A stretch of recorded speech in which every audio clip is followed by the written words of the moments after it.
All right, welcome to the GSA virtual SmartPay forum this year. And today we are going to cover the SmartPay Fleet Management Essentials. So before I get going, I'll introduce myself. Been with GSA for about 15 years. The first 10 of that was with GSA Fleet, so very familiar with the Fleet program and can answer many of your questions at the end of the presentation. The last 5 I've been with SmartPay, and work primarily with the data management group. So do a lot of stuff with the data warehouse, a lot of metrics and whatnot. So very familiar with that side, stuff with the banks, files and whatnot. So if you have questions on that, be happy to answer them as well. Move on to here. All right, so this slide, the presentation, we're basically going to be talking about to the fleet managers, cardholders, about the fleet card program, which SmartPay offers. Of course, it's available to all federal agencies as well as some tribal organizations and other organizations such as DC government. So we're going to touch on the offerings, the statistics of the entire program, as well as the fleet specifics, kind of that benefit, the pros, cons of a fleet card versus a purchase card type of thing. We're going to be talking about the responsibilities that the approving officials have, card manager programs have, as well as the bank's responsibility to provide your service with the fleet card. And then we'll go over some best practices, what you can do to help your fleet program succeed, run a little bit more efficiently and whatnot. All right, so for a general overview of the SmartPay program, of course, it serves about 350 federal government agencies, organizations. You guys can access, purchase card, travel card, fleet card, integrated card. This with SmartPay 3 also introduced a tax advantage card. There's 2 primary contractors this year, or for SmartPay 3, and that's Citibank and US Bank.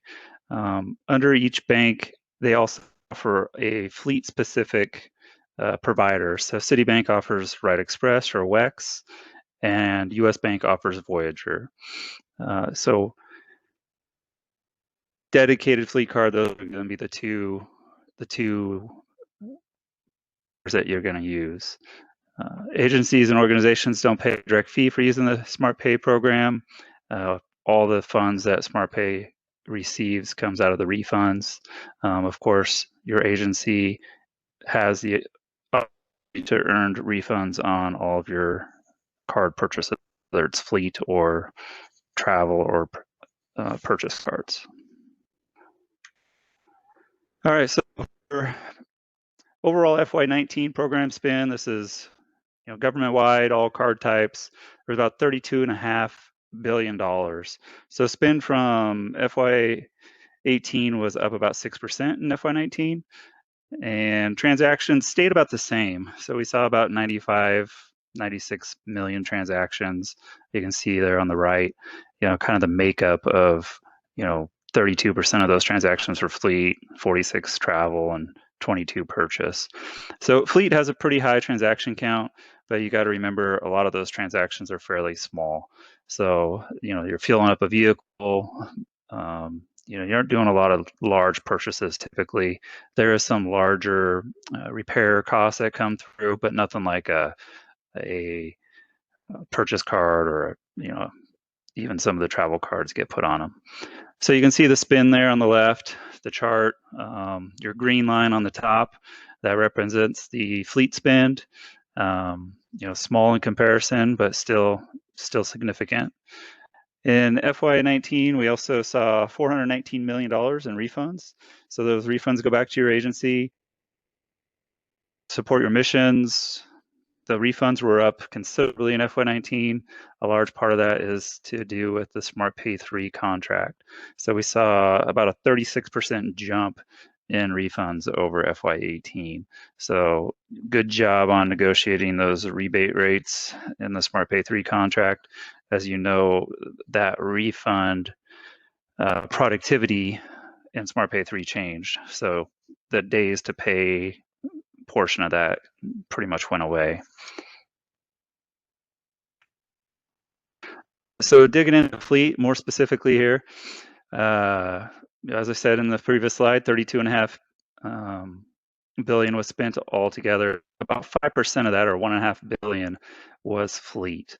So the top 5 agencies you can see on the right: Postal, GSA Fleet, Department of Homeland Security, USDA, and Department of Interior kind of make up the large spenders with the fleet card program. Um, and really, the top 2, GSA and Postal Service, kind of lead the way there. You can see the spend throughout the year. It's typical. You'd expect a little bit more during the summer. Towards the end of the month, a lot of fire season stuff kicks off. So a little bit higher towards the end of the FY, but that's kind of trending for all the cards in general there. All right, rates for fleet specific, FY19, there's some opportunity to improve.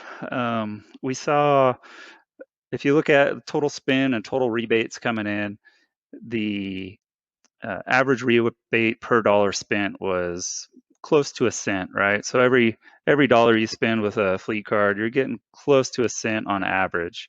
However, not all the top 5 spending agencies meet or exceed that.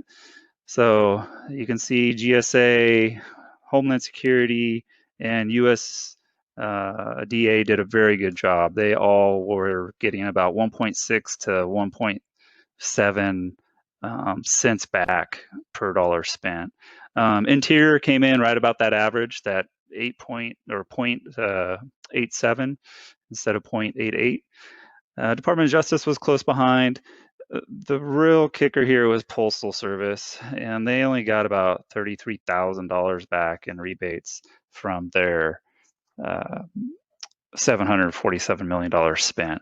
So, lots of opportunity to improve. I know you had to provide a lot of statistics in SmartPay 3 and negotiate your rebate amounts, but hopefully that can be looked at a little closer if your agency doesn't meet up to par.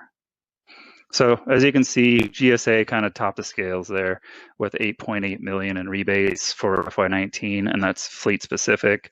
Homeland got about 2 million, and so on down the line. So good job on bringing those in. Again, those go back to your agency mission. Depending on how your agency doles it out, it may go directly to you or it may go in the general fund. All right, so there's stakeholders in the SmartPay fleet program or SmartPay program in general. Office of Charge Card Management, of course, that's GSA SmartPay, you guys are all familiar with. So we provide your overall program support. We provide that master contract I saw, SmartPay 3. There's OMB, kind of provides the oversight. Our network brands, so Visa, MasterCard would be like our brands. Of course, you got WEX and Voyager in there as well. They're kind of their own brand, that fleet-specific brand. And of course, overall, that is your banks, right? So Citibank, US Bank, they're your providers, your contractor banks.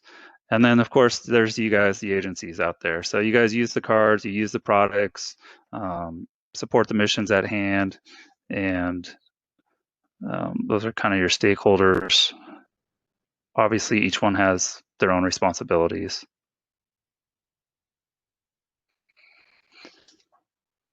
All right, so for GSA Fleet Card, really we're there to reduce some administrative processing costs, better manage tax payments and recovery, and collect detailed fleet management data. So depending on your agency, most fleet cards are issued to a vehicle or an equipment. So they're a centrally billed account. They aren't issued to an individual like a travel card or like a purchase card. They are a centrally billed account. The government is responsible to directly pay the bank for any charges that happen on those accounts. Fleet spend was up 4%.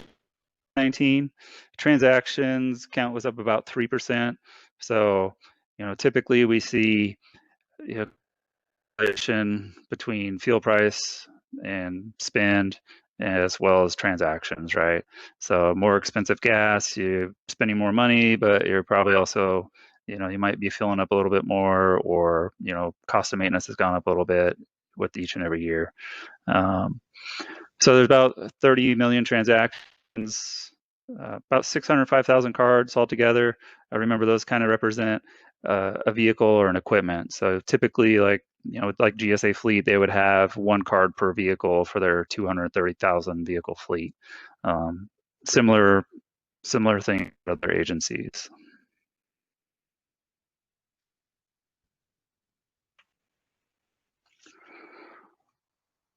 So the benefits of using the smart include the following three things here. So you get a 90% acceptance at fuel providers nationwide, 45,000 maintenance locations. So when I talk about fuel providers, we're talking those big, BP, Conoco, Chevron, Shell, those type of providers. Maintenance is a little different. So there's some maintenance providers out there that accept the card. So typically, like your Jiffy Lubes, your oil can Henrys, any of your fast lube places will typically accept a fleet card. So like a Voyager or WEX. Um, but there's always a backup for that, right? Both WEX and Voyager do a Visa MasterCard backup. So, the vendor could call in, get a Visa MasterCard number, and run it through, and it would show up, with your typical fleet bill and even some of those details. Another benefit you get with the fleet card is you get real-time authorization data, right? So both Voyager and WEX have a great electronic access system, or a EAS. It provides the level 3 data when it's available, which pretty much all your fuel transactions are going to have level 3 data. So it's going to provide you with cost per gallon, number of gallons, total cost. It'll also go and break up some of your taxes. So that was a benefit as well, is your tax reclamation, right? So many states, I think it's like 16 or so states, both Voyager and WEX would uh, write that tax, do the tax reclamation for you, and you would pay net. So you're not paying that gross bill. So if you bought $50 worth of fuel and there was $3 worth of tax on there, you would only get charged or billed from Right Express $47. So you're not putting all that tax money out and then having to go back for it. It's done for you up front. Of course, other states require that you go and do the tax reclamation yourself. So there's more that you can go, and you have the data to go and get that tax back. Along with level 3 data comes fraud monitoring. So this provides a whole host of data. Again, you can incorporate a lot of different things into this and compare gallons purchased versus fuel tank capacity, to detect any instances of fraud, waste or abuse. If you have any users out there filling up their car, personal car, and friends' cars or family cars type of thing. So a whole lot of benefits to a dedicated fleet card where you get that level of detail. So a little bit more on the comparison part between the platforms. So when I say platforms, I'm talking the Right Express Voyager versus a Visa MasterCard. Visa, MasterCard have really high acceptance, right? We all know that. We have a travel card in our pocket. We can go pretty much anywhere, and Visa, MasterCard is gonna work. Acceptance with the Voyager and WEX card is specifically driven towards the fleet customer, right? So we talked about those fuel locations. All your big fuel stations are going to take it. Maintenance locations are going to take it. The acceptance is a little bit down, but again, it's tailored. Purchase controls, Visa, MasterCard have their dollar and merchant category codes that, agencies block out or limit. WEX also have kind of the same thing. Instead of the merchant category code, they use what they call a product code. So they can control a lot more. They can also set purchases by the number of transactions that happen per day, dollar amounts, purchases per week, that type of thing. So there's a lot of controls in there that you can set. Again, within the EAS, you should be able to do all of those things. Driver ID, Visa, MasterCard don't have. WEX and Voyager, in order to use it at the pump, typically you're prompted for a PIN number and then also an odometer reading. There is options depending on how your agency set it up that they could either ask for more or potentially just ask for the PIN number and that's it. Data capture with Visa, MasterCard, there's level 3s passed if it's available, but typically it's not, right? So if we were to make a purchase of gas at a gas station on a Visa, MasterCard, typically you would see come through what would be, Conoco and then a dollar amount, and that's pretty much it. With WEX Voyager, you're going to get that level 3. So you're going to get the Conoco, you're going to get the dollar amount, but you're also going to get the number of gallons, cost per gallon, and all those tax breakouts and everything that we kind of talked about. So all of this helps you with like a life cycle cost. So if you're trying to, look at your fleet and see if it's operating efficiently or what vehicles are costing more per mile to operate, you would have all that. You would have, how much gas you bought for that vehicle over its lifetime, how much maintenance went into it over its lifetime. You'd know how many miles it drove. So you could do a real in-depth analysis and tell how much, light trucks is costing versus sedans. And this is what GSA does every year in determining their rates for their leased vehicles. So a lot you can do with the information that you get from a fleet card. There's fleet managers, your roles and responsibilities. So, you're the liaison between the agency and the contractor that you chose. So whatever bank it is. Roles may differ, of course, but basically you're managing the program, you're promoting the appropriate use of the fleet cards, you're monitoring, taking that appropriate action for fraud, waste, and abuse. You're resolving any technical or operational problems, between GSA, the bank, as well as, if you need some help from GSA SmartPay, we're here. You develop a specific program, policies, procedures as necessary. So, to communicate with all your drivers, and of course, I know it's really hard. Some agencies have a lot of drivers. You might consider like a quarterly newsletter to address any like changes in agency policy regarding the fleet card, the use, reminders of inputting correct odometers at the pump, that type of thing. You could put a whole different stuff out there, and every quarter reach out to your drivers and make sure you kind of keep the information flowing correctly through the program.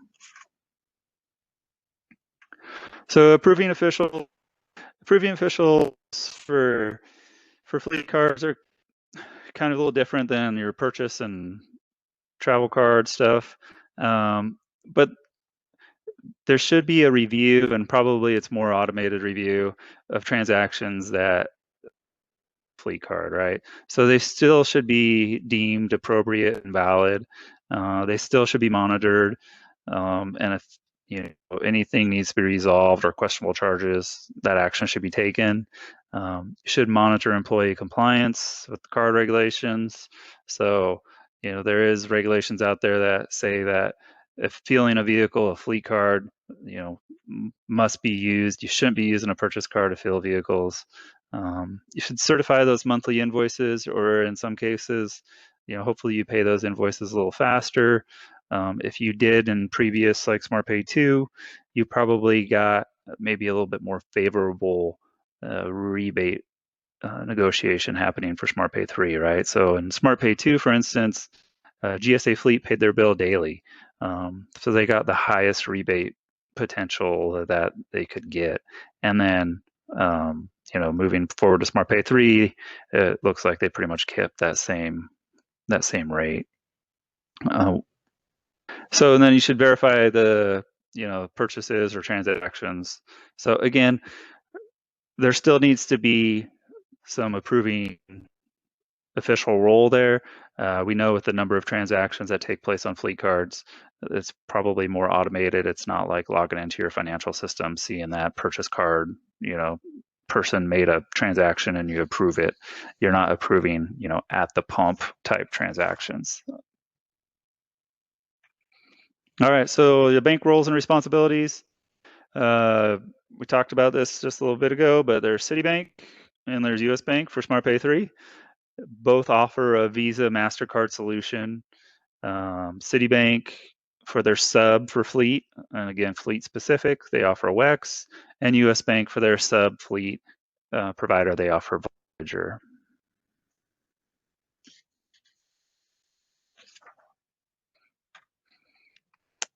So the bank has a bunch of responsibilities and roles for you as well. So providing the approving official or the fleet manager the ability to view current statements, see your payment history, all of your account information for electronic payments. They should issue required reports to fleet managers, and they should provide assistance with audits and investigations. So there is a host of optional or required reports in SmartPay 3. Some of those apply to fleet and some of them don't, but you should either receive the required ones or ask for the ones that you need. And then as well, if you had any issues with an ongoing investigation with OIG, or you needed assistance with like a FOIA or any of that stuff, they should be there to help you get the data that you need.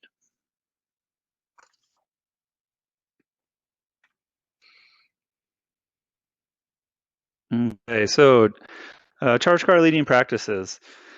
So there's some leading practices that may help, both approving officials and fleet managers become a little bit more effective managing the fleet card program. So you should monitor all the appropriate reports, ensure fleet counts are paid in a timely manner.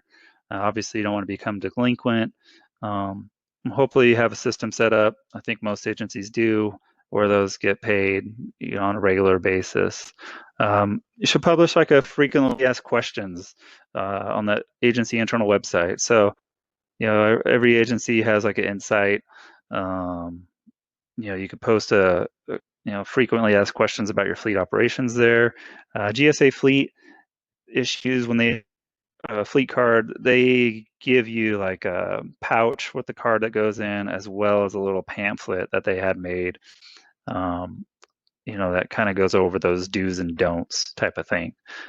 Typically, at the in-person forum, we would hand a bunch of those out for you guys. But you can order them online, and we'll provide a link for that for you guys. So also, you guys should create a monthly newsletter. Kind of briefly talked about that. Put your fleet policies in there and your procedures. Make sure drivers know when they can and can't use the card, when they can and can't use the vehicles, and, that type of stuff. What's appropriate use of the vehicles, and everything else. Develop some automated reports to eliminate, manually performing that stuff. Both providers, whether you're using Voyager or WEX, or even if you use like a Visa MasterCard branded solution from Citi or US Bank, their EASs allow you to build your own report. So you can, build a report in there, have it emailed to you or get notification when it's ready to pull. You schedule it so it's done daily, weekly, monthly, however whatever meets your needs as far as the reports go.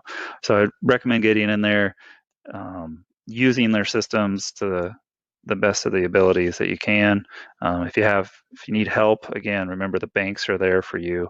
So they should have a person that can help you build a report that you need if you can't figure it out. All right, we talked about fraud, waste, and abuse. Obviously, we want to mitigate that, right? So there's a couple leading practices that you can do. We can establish policies, procedures to detect and mitigate the risk of fraud, waste, and abuse. Emphasize the standards of conduct, ethics, and clearly state the consequences for the misuse. At my time in GSA Fleet before I came to SmartPay, I did a whole host of roles, but one of them was loss prevention, and we saw a lot of a lot of different types of fraud and abuse, and um, you know, sometimes the agencies didn't quite have, they didn't state the consequences for it, so it was kind of weird to see. But yeah, you should have you know, that stuff out there. So again, put it in your newsletter, put it in that pamphlet that you had with a card.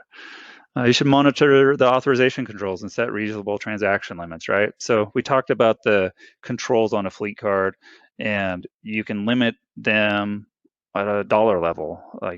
So if you have sedans, for instance, a host, a fleet of sedans, prices at gas right now are, relatively reasonable, like 250 a gallon or something.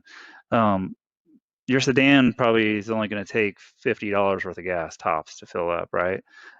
So maybe set those cards at a $50 limit. Again, within the EAS, you should be able to do that like pretty early, right? You shouldn't have to do it card by card. You should be able to update a whole group of cards at one time without having to take a bunch of time to update each card to $50 transaction limit for fuel. Um, of course, your trucks are going to take more, so you set their limit a little bit higher. And if the fluctuation of gas prices goes up or down, then you can make those changes. So all that's really just to mitigate that risk, right? You're setting limits there so people don't take advantage of it.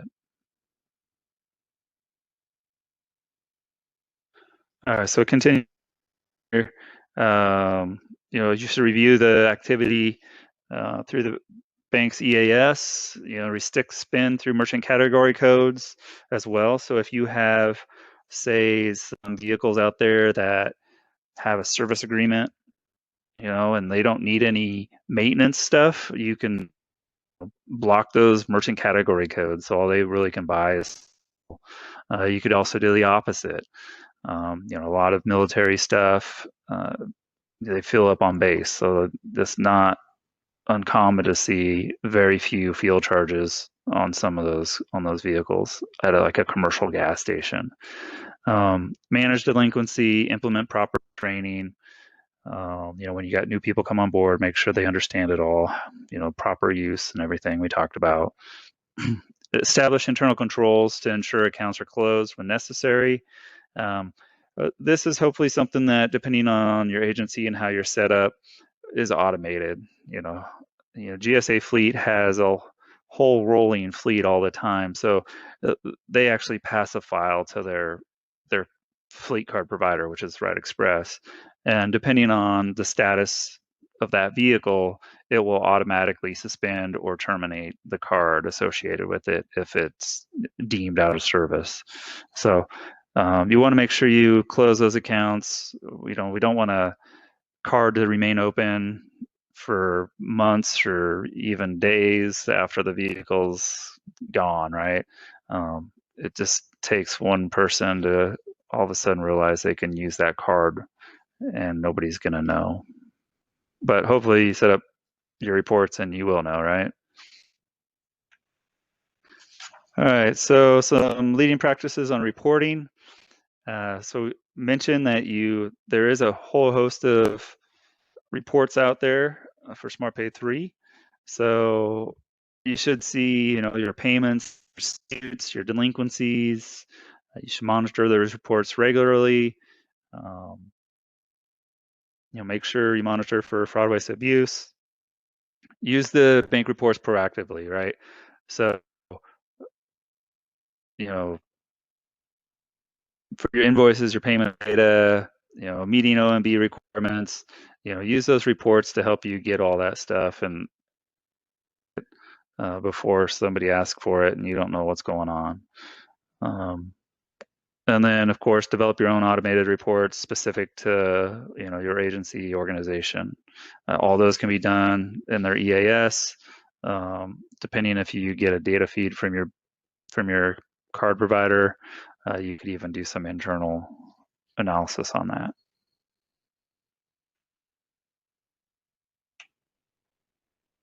All right, a little bit more leading practices. So reporting, obviously there's account activity report, declined authorizations report, I will tell you on the fleet cars, a lot of the decline stuff that you'll see, since there is a pen required, a lot of times you'll see fat finger pens or they just don't remember it.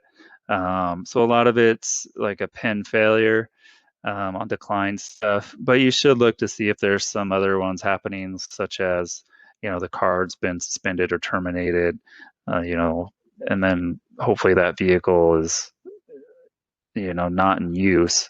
Um, Dispute report, typically I don't think we see a lot of disputes on fleet cards, but if there was some, you would want to make sure you're reviewing them. Unusual spending activity. So again, this is probably more of a report that you might want to set up. Typically with GSA fleet, and we look at some unusual stuff. We look at like, how many transactions are happening within a certain time frame, right? So if you saw a vehicle make 3 fuel transactions within an hour, you know that something's wrong, right? Chances are they're not filling up a gas tank 3 times in an hour with any valid purpose, right? That's your vehicle's not going to use that much fuel. And then a master file. So you guys should hopefully get a master file with all the data. Again, you should be able to do some of your own analysis on that and make some more reports if you can't do it in the EAS. All right, some leading practices. Training car holders is, very important. It's important to your agency and organization as well as the SmartPay program. So you're encouraged to engage in bank-sponsored training, right? It's part of the contract is they're there. They should provide training when you need it. Attend the SmartPay conference. This year is virtual, and thank you guys for showing up. Ensure training is easily accessible. So again, on your agency insight page, you could post some internal training. GSA Fleet I know offers some drivers training to external customers. Address the standards of conduct and ethics. Clearly state those consequences for misuse. So this is all stuff that you know bank sponsored stuff in the SmartPay conference.